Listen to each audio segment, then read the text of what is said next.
Today we are unboxing and reviewing the brand new iQOO Z9 Turbo Plus. This device was just launched in China and brings some exciting upgrade over its predecessor, the iQOO Z9 Turbo. Let's get right into it and see what this phone is all about from first impression to honest performance review. Alright, here we go with the unboxing. Right off the box, the packing is pretty minimalist with iQOO's signature logo. Inside the box, we have the phone itself wrapped in a protective plastic, a USB-C charging cable, an 80-watt fast charger, a SIM ejector tool, and some paperwork.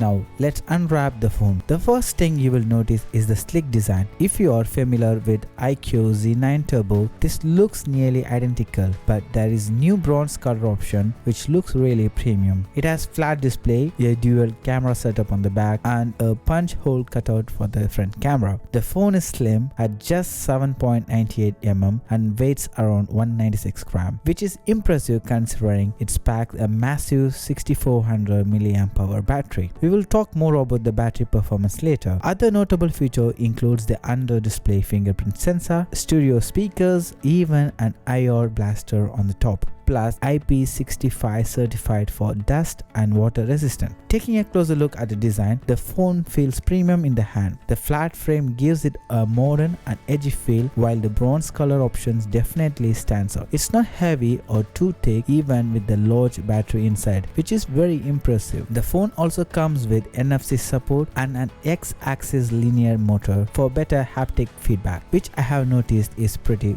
responsive. It's got everything you would expect from a mid-range flagship and more. Now moving on to display. It has 6.78-inch TCL OLED panel with 1.5K resolution. iQOO claimed a peak brightness of up to 4500 nits, which is bright enough to use outdoors under direct sunlight. The 144Hz refresh rate feels incredibly smooth, especially while scrolling and gaming. So far, I am really impressed with the display quality, but how does it perform in daily use? Let's see. Under the hood, the iQOO Z9 Turbo Plus is powered by the MediaTek Dimensity 9300 Plus chipset, which is currently MediaTek's most powerful offering. The chipset is built on a 4nm process, includes an octa-core CPU with some high-performance Cortex X4 cores. The phone scores over 2.5 million on AnTuTu benchmark, which is insane for this price range. I tested some heavy games like Genshin Impact and Call of Duty Mobile, and the phone handled them effortlessly. No noticeable frame drops even at high settings. The Q1 gaming chipset adds some extra power during the gaming session. It also have a massive vapor chamber for cooling, and I did notice that the phone stayed relatively cool even after extended gameplay. Overall, the performance is definitely a highlight of this phone. Now for the battery, the iQOO Z9 Turbo Plus comes with a 6400 mAh battery, the largest battery iQOO has ever put in a device. Despite the big battery, the phone remains thin and lightweight. For charging, the phone supports 80-watt fast charging, and from my experience, it can go from 0 to 100% in just under an hour, which is really great for a phone with this battery size. So, if you are someone who is always on the go, the fast charging and large battery will definitely come in handy. Let's talk about the cameras. The phone features a dual camera setup on the back, with the primary sensor being a 50 megapixel Sony LYT-600 with OIS. The second is an 8 megapixel ultra-wide sensor, and there is a 16 megapixel front camera for selfies. In terms of camera quality, the 50 megapixel primary camera does a decent job, especially in a well-lit condition. You get sharp details and vibrant colors. The OIS also helps a lot with stability in video and low light photography. However, the 8 megapixel ultra-wide camera isn't as impressive. The photos are fine, but they lack the detail you expect from a flagship level phone. Selfies come out clear with 16 megapixel front camera, though again nothing groundbreaking. If camera quality is a top priority for you, this phone performs well, but it's not leading the pack compared to other mid-range competitors. The iQOO Z9 Turbo Plus runs on Android 14 with OriginOS OS 4 on top. The UI is clean and customizable, and I didn't encounter any major issues or bugs during my testing. The phone comes with features like under-display fingerprint scanner, NFC, and stereo speakers, which all work as expected. Talking about the price, in China, the device starts at around $300 and it goes up to $400. So, is the iQOO Z9 Turbo Plus worth it? Honestly, if you're looking for a phone that offers incredible performance, a great display, a solid battery life, and all at a reasonable price, this would be a strong recommendation. That said, the camera performance could be better, especially for those who prioritize photography. But overall, the iQOO Z9 Turbo Plus delivers a lot of value for its price, especially if gaming and performance are your main focus. Thanks for watching. If you found this review helpful, be sure to hit that like and subscribe for more unboxing and reviews. Let me know in the comment what you think of the iQOO Z9 Turbo Plus and if it's a device you would consider picking up. As always, I see you in the next one.